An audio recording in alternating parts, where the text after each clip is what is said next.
Assalamualaikum warahmatullahi wabarakatuh. Selamat pagi anak-anak Bapak semua. Pada kesempatan ini kita kembali melanjutkan materi daring kita, yaitu variabel random.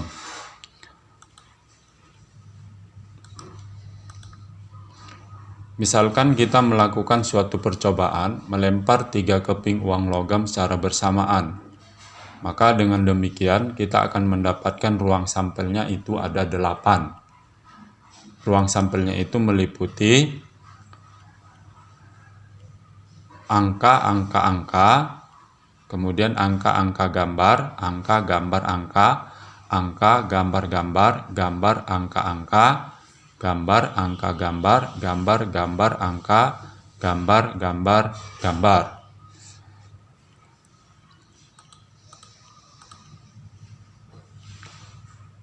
Dari ruang sampel tersebut, ini dapat kita buat sebuah fungsi X, yang mana S-nya itu sebagai ruang sampel, dan R-nya ini adalah kode mainnya.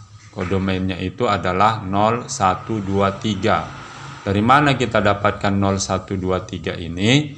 0, 1, 2, 3 ini tadi menyatakan adalah fungsi X, artinya banyaknya gambar yang muncul. Jadi pada kasus ini di sini gambar kan tidak ada, semua angka. Maka gambar dalam hal ini itu kita pasangkan, angka dalam hal ini kita pasangkan dengan kode mainnya itu adalah 0. Kemudian gambar, sini ada 1, maka kita pasangkan ke 1. Kemudian gambar yang nilai muncul gambarnya itu 1, kita pasangkan ke angka 1. Begitu juga dengan gambar yang muncul ada 2, maka kita pasangkan ke nilai 2. Kemudian gambar yang ketiga-tiganya gambar kita pasangkan ke angka 3. Jadi dari kasus ini dapat kita ketahui bahwa fungsi X tersebut disebut sebagai variabel random atau variabel acak. Lantas apa yang dimaksud dengan variabel random? Jadi variabel random itu merupakan suatu fungsi yang memetakan setiap titik sampel dalam ruang sampel S terhadap bilangan real. Biasanya variabel random kita notasikan dengan huruf besar. Jadi untuk lebih memahami penjelasan yang Bapak sampaikan tadi, perhatikan contoh berikut. Misalkan pada percobaan pelemparan 3 mata uang logam secara bersamaan, kita definisikan variabel random X ditentukan oleh X sama dengan banyaknya gambar yang muncul.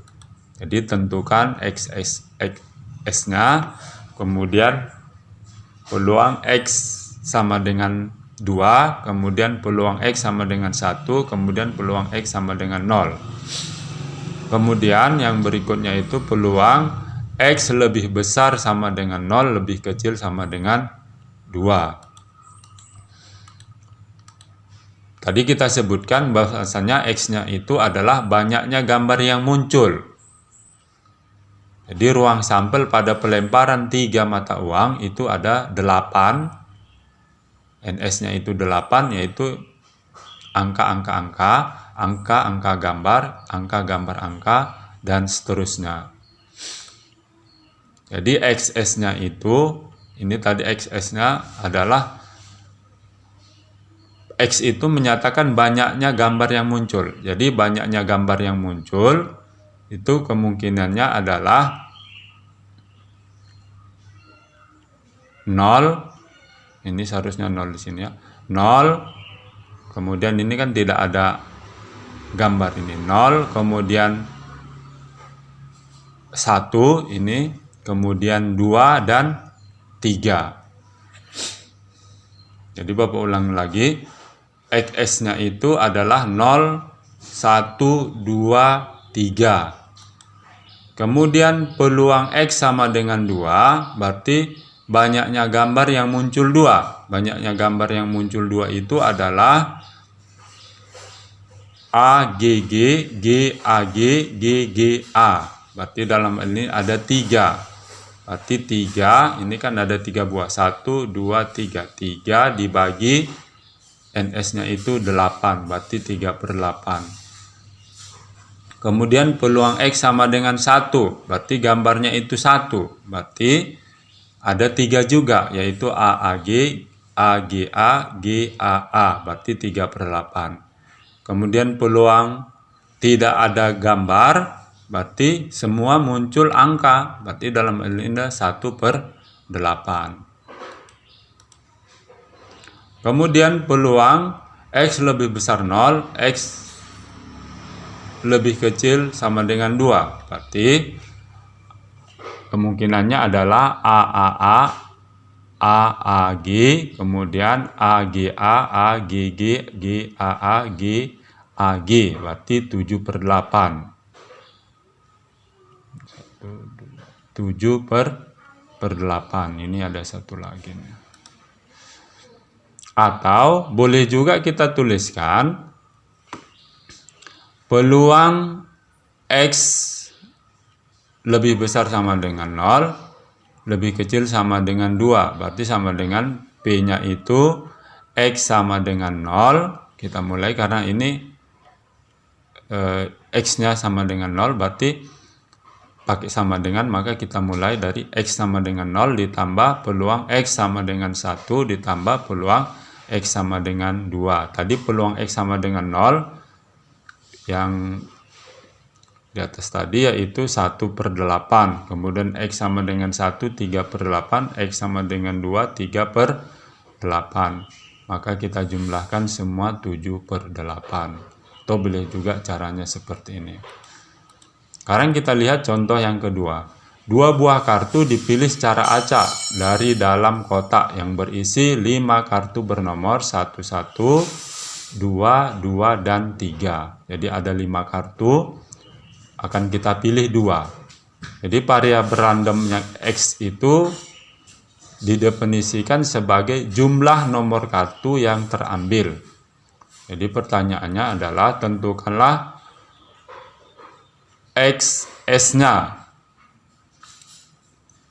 Kemudian peluang X lebih besar 3. Perhatikan. X itu adalah, tadi X adalah variabel random yang didefinisikan sebagai jumlah nomor kartu yang terambil. Sehingga kita dapatkan di sini misalkan nomor kartu tersebut tadi kan 11, kemudian 22 dan 3. Ini kita misalkan kartunya tersebut kita kasih kode 1A, 1B, 2C, 2D, dan 3.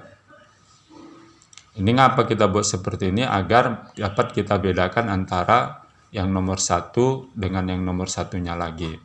Jadi ruang sampelnya itu adalah sebanyak 10. 1A, 1B, kemudian 1A, 2C, 1A, 2D, 1A, 3, 1B, 2C, 1B, 3C, 1B, 2D, 2C, 2D, 2C, 3, kemudian 2D dan 3. Tadi kita ingat X adalah variabel random yang didefinisikan sebagai jumlah nomor kartu yang terambil. Perhatikan, kemungkinan yang muncul dari ruang sampel kita ini adalah itu kalau kita jumlahkan ini 2. Ini kemudian 3, 3, 4, 3, 4, 3, 4, 5, 5. Sehingga kita dapatkan XS-nya itu adalah 2, 3, 4, 5. Karena kalau kita jumlahkan tadi kan kemungkinannya itu bilangan-bilangan yang muncul itu 2, 3, 4, dan 5. Kemudian peluang X lebih besar 3. Berarti yang kita ambil peluangnya itu adalah kalau lebih besar 3 X-nya, jumlahnya lebih besar 3, berarti kemungkinan 4, 5, nah ini 4 dan 5, berarti 1A3, 1B3, 2C, 2D, 2C, 3, 2D, 3. Sebanyak 5, berarti 5/10 sama dengan 1/2.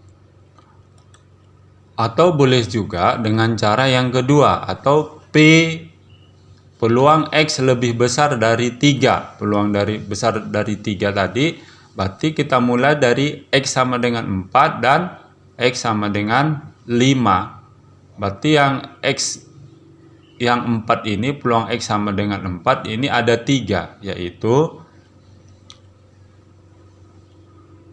1, 3, 1, 3, dan 2, 2. Berarti peluangnya 3/10. Kemudian yang PX sama dengan 5 itu adalah 2, berarti 2/10. Kita jumlahkan, maka hasilnya sama juga 5/10. Kita sederhanakan 1/2. Jadi dari pertemuan kita ini dapat kita simpulkan, yang pertama adalah variabel random merupakan suatu fungsi yang memetakan setiap titik sampel dalam ruang sampel S terhadap bilangan real. Yang kedua, variabel random biasanya dinotasikan dengan huruf besar. Pada anak-anak Bapak ingatkan kembali, materi yang kita sampaikan ini diulang-ulang, kemudian modulnya dibaca. Bagi anak-anak Bapak yang tidak mengerti, silakan nanti boleh melakukan chatting untuk menambah pemahamannya. Kemudian di akhir dari pertemuan ini, di sana ada kuis yang sudah kita sampaikan, silakan diselesaikan. Mudah-mudahan apa yang kita sampaikan bermanfaat. Dan kita akhiri, Assalamualaikum warahmatullahi wabarakatuh.